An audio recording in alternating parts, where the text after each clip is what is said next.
Bamber, you want up here? No? Just gonna glare at me?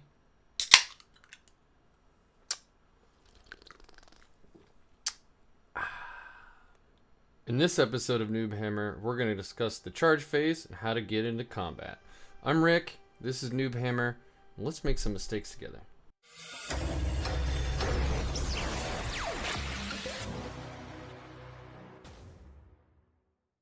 What I've learned since the last video. Well, I learned that when I'm fighting my buddy Gareth, and he's playing AdMech, that silencers, being low strength, might not be enough to chew through his castle and robots, even with numerous stratagems placed on top of him. I also learned that as cool as it is, I can't use dynamic insertion, the stratagem that allows me to deep strike within 3 inches of an enemy unit, and then also charge in the same round. So, sorry about that, Gareth. Quick recap on engagement range. In the last video, we learned this as well, but I'm going to say it again. Engagement range is a bubble that surrounds all units on a board. It is within 1 inch horizontally and 5 inches vertically of that unit. Only very specific movement types allow you to actually enter engagement range, and one of those is the charge. Welcome to the charge phase. In this portion of the video, we're going to talk about 4 things. 1 is declaring your charge. 2 is Overwatch. 3 is your charge rolls to actually get into engagement range, and 4 will be heroic interventions. Declaring the charge. So now you're in the charge phase for real, and you want to smash the enemy with your melee might. You need to let your opponent know which unit is going to be charging, which unit is going to be charged into.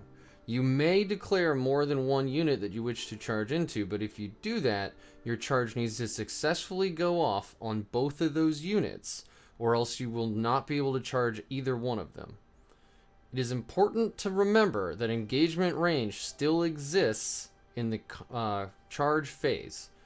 That is that unless you declare a charge against a unit, you may not move within engagement range of any other enemy unit. So if people are really packed together in a hallway or something, you need to be very careful about how you're going to declare your charges and with what units. Overwatch. After you've declared your charge, your opponent gets the opportunity to fire a special type of shooting phase called Overwatch. Now, for most armies in the game, you need to spend 1 command point and a stratagem to do this.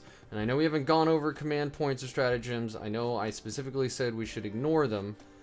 But for the purpose of learning the game at this point, when you're working with your opponent on the table, it would behoove you both to go ahead and have a couple Overwatches, each of you, just to see how it feels, just to see how it works. And the way that it works is once I have declared my charge, and my opponent has declared that they are going to Overwatch, they're going to take the ranged weapons that they're able to fire into that unit from its starting position during the charge. Take all those dice, and from there on out, it's going to act exactly like a shooting phase when it comes to rolling it to hits, when it comes to allocating wounds and doing damage. The only caveat is that regardless of the ballistic skill of the unit doing the Overwatch shooting, it will only hit on unmodified 6s. For Overwatch, regardless of whether or not my charge is going to succeed, after I declare that I'm going to charge with my Strike Marines into the Chaos Space Marines, my opponent could then let me know that he is going to fire Overwatch. If he does so, then he would use all the normal firing parameters found on the data sheet for his unit, and in this case it would be 5 Chaos Space Marines rolling a total of 10 shots, and then we would just go through a normal shooting phase with the only hits hitting on 6. So of all those dice, they would get 1 hit and then roll to wound as normal.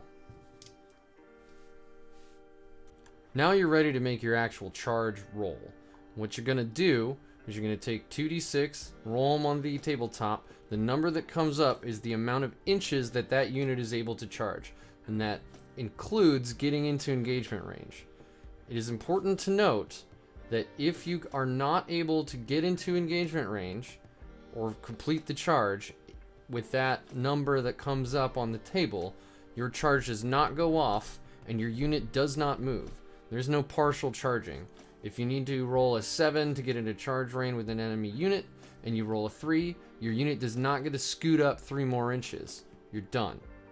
Your charge has failed. In this example, if I need to get my strike squad into combat with this unit of Chaos Space Marines, I would go ahead and give myself a measurement. I'm 5 inches away, but I only need 4 to enter engagement radius. I'll go ahead and roll my dice. That is a 9. These guys are raring to get into battle. My charge would succeed. If I needed to get this unit of strike marines into combat with both units of these Chaos Space Marines, I would need to go ahead and do my measurement here. So that would be a 5-inch charge to get to the furthest unit, and this is still a 4-inch charge to get to that unit. I'm gonna roll my dice, and that's a 9. So I would be able to get my unit into combat with both of these units of Chaos Space Marines. Once every unit that is eligible to charge has charged, your opponent has the option of using any of their character models. Characters are very powerful units that exist within the game, to heroically intervene or perform a heroic intervention into any enemy models within 3 inches of them. Now, you have to move your unit when you do a heroic intervention. You have to move closer to the closest enemy model. That does not mean you have to head directly for them. You just must end the movement closer. Be aware, however, that if you enter the engagement range of any enemy models that charge that turn or are in melee, you may be targeted by that unit in this fight phase. If we assume for a moment that these Chaos Space Marines successfully get off their charge and they move into an engagement range with my strike squad, me, as the player that was charged, can choose any of my characters within 3 inches, like Kestel and Crow here, to do a heroic intervention. In this case, I'm going to go ahead and move him in 3 inches towards the charging unit. He can actually enter combat for this fight phase. Speaking of fight phase, here we are. So, what are we going to do in this phase? We're going to do some simple things. First, you're going to do a pile-in. Second, you're going to declare which weapons are being used on which units. Then you're going to make to hit rolls, wound rolls. Your opponent's going to make saves. You're going to allocate damage. And you're going to remove models. And then you're going to consolidate. It's a lot of steps. You'll recognize a whole lot of them from the shooting phase because they're the same. And don't fret. We're going to go through it right now with examples.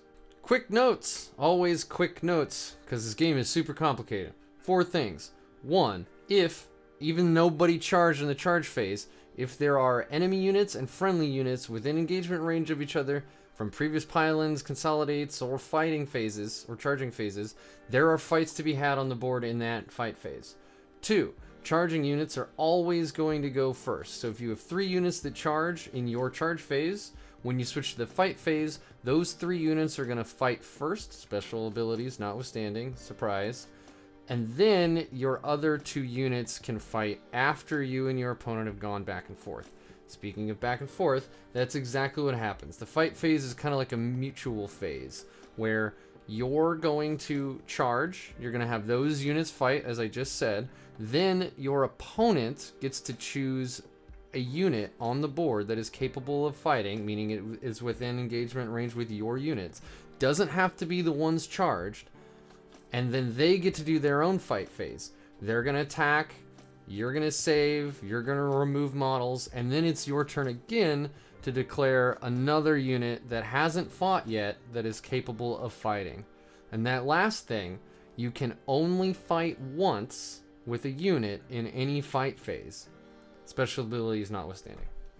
After you've selected a unit that you wish to fight, before you actually fight, you get to do what's called a pile-in. And that is where every model in the unit that is fighting gets to move a free 3-inch move towards any other enemy units, any other enemy models, and that allows them to get closer within melee range. This move, this pile-in, actually allows you to move into engagement range of other enemy units. But be aware that when you do that, you have now made it so that they get to fight in that fight phase as well, where if you were outside of engagement range before, or if you're careful about skirting engagement range, they won't get to fight in that fight phase. Piling in. Now that these Emperor's children have successfully charged the Strike Marines, they get to pile in a total of 3 inches in order to get within better range of my unit. Really, it's not a lot of piling in that this unit needs to do, but as you can see there, now they are all within half an inch of every model on the front lines there in my unit. Choosing weapons and targets.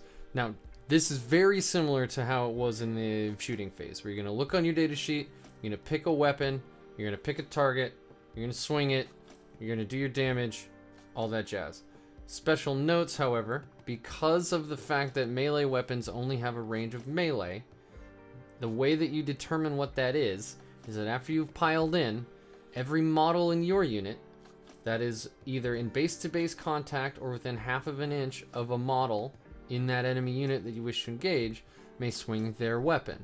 However, any of your models that are within half of an inch of a model that is within half of an inch of that unit also get to swing.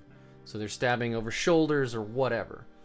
But that is important to realize that it is easier than you think to get a bunch of units, a bunch of models, into melee range with an enemy unit than you might imagine. In this example, let's assume that the strike squad charged these Chaos Space Marines. Now, during the fight phase, I will choose my weapons and my target. Every single one of these models is armed with a halberd. So I'm going to say my strike squad will attack your Chaos Space Marine squad with 5 halberds. I'm going to look at my data sheet. I know that each strike squad member gets 1 attack plus 1 for shock assault. So that's going to be 8 attacks from them, and then 2 from the squad leader for 10, and then 1 more from shock assault for 11 attacks in this fight phase. From here on out, every die roll and everything is just like it is done in the shooting phase. Alright, you've charged, you've decided what unit you're going to fight with, you've piled in, you've figured out which weapons are going to attack which units and which one of your models are actually in range to do so. Now you know exactly how many dice you need to grab using the weapon skill, not the ballistic skill this time, and you're going to roll a to-hit roll. After you do that, you're going to make a wound roll for any of them that hit. After that, your opponent gets to make their saves. They can do an armor save or an invulnerability save, and if they have them, they can do a feel no pain save. After that, you'll assign damage or roll damage. Many melee weapons have rolled damage. And then your enemy will remove models. So after you do your pile-in, and after you've decided what weapons are in range, it functions exactly like the shooting phase. I want to back up real quick and talk about assigning damage, and it's because I didn't do a very good job in the shooting video explaining how this works. Effectively, every die that wounds and isn't saved and you attribute to damage is a separate attack, and every attack must be handled separately. For instance, if you were to shoot at a unit of 5 1-wound models with an attack that did 40 damage, that's 1 die, 1 wound of 40, only one of those 5 models is going to die, even though there's more than enough damage in that attack to wipe out the whole unit. So think of it that way. Every single die that gets through that does damage is a separate attack that needs to be handled separately per model. For instance, if this apothecary is in melee combat with this squad of Chaos Space Marines, he makes 5 attacks, but only 2 end up causing any real damage, then even though his hammer does 3 wounds per hit. These are only 1 wound models, so 2 hits will only remove 2 models. I do not get to do all that damage and kill off the entire unit. The final thing that a unit that is fighting can do is, after fighting is done, damage has been allocated, and models have been removed, the fighting unit can do what is called a consolidate. In every single way, in every special rule, it is the exact same thing as a pile-in. It's 3 inches, has to move closer to enemy models, all of that. The only difference, the only reason it's called consolidate, is it's at the end of the fight phase. And so when you hear people talking about pile-in versus consolidate, you know at which bookend of the fight phase it occurred at. Remember, when you're moving your units around the board, charging and fighting and everything, consolidating, piling in, that ranged units, powerful ranged units, typically cannot fire into melee range. The only ones that can are vehicles and monsters, thanks to the big guns never tire rule. However, when they do fire into melee during the ranged shooting phase, they still do so at a penalty, and they are only allowed to target models within engagement range of them, and all of those units must be destroyed before they can target anything else. So shutting down a powerful unit like a Castellan robot, looking at you, Gareth, with a cheap unit is a great way to control the battlefield and lessen the amount of damage coming at your army. I talked at you a lot. I gave you some examples, but I realized that it's best for me to learn when somebody shows me the whole process. So that's what I'm going to do right now with bringing it all together. My opponent is going to declare his charge with this squad of Chaos Space Marines. I decline to Overwatch. My opponent needs at least 3 on the die to get into engagement range with me. He gets a 10. He's able to charge all the way in. In fact, if he wished, get around me partially. At this point, he may pile in, move any of these units an additional 3 inches. Not that that is strictly necessary in this example, but there you go. He will now declare his attacks. He has 7 Chaos Space Marines. 6 of them are normal Space Marines. 1 is a aspiring champion. That will mean that he will have 7 attacks from the normal Space Marines, and then 2 from the aspirant, for a total of 8 attacks.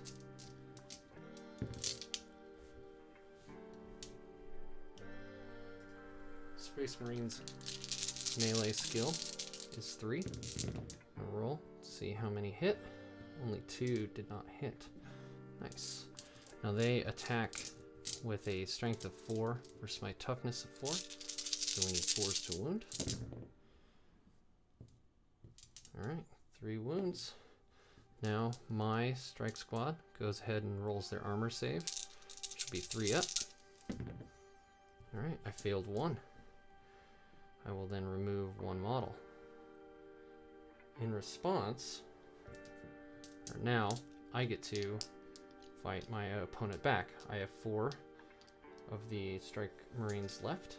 They get 1 attack each for the normal ones, and then 1 each for being charged from shock assault. And then the leader of this, the Justicar, gets 2 base plus 1 for being charged. So as you can see here, that is what, 9 attacks. Roll 9. I'm also hitting on 3s with this squad. These are all misses. These are all hits. It's strength 5 on these halberds versus toughness 4, so I'm wounding on 3s. Alright, and they'll make their armor saves, but these are AP minus 2, so the armor save is usually 3, so 5 ups to save. We got 1 save, so 3 of these do damage. Now normally, the damage on the halberds are D3, so I'd roll these, but that doesn't matter because these are only 1 wound models. And remember, you only take out, you assign damage to 1 model at a time. Being I can do a minimum of 1 damage, this is 3 dead Chaos Space Marines. And that is the charge phase and the fight phase. And there you have it. That's the charge and the fight phase and the basics thereof. Hope you've enjoyed this video. Hope you're enjoying the evolution of Noobhammer. And I hope you're here for my next video, which will be all about the morale phase. So once again, I'm Rick. This is Noobhammer. Call your mother.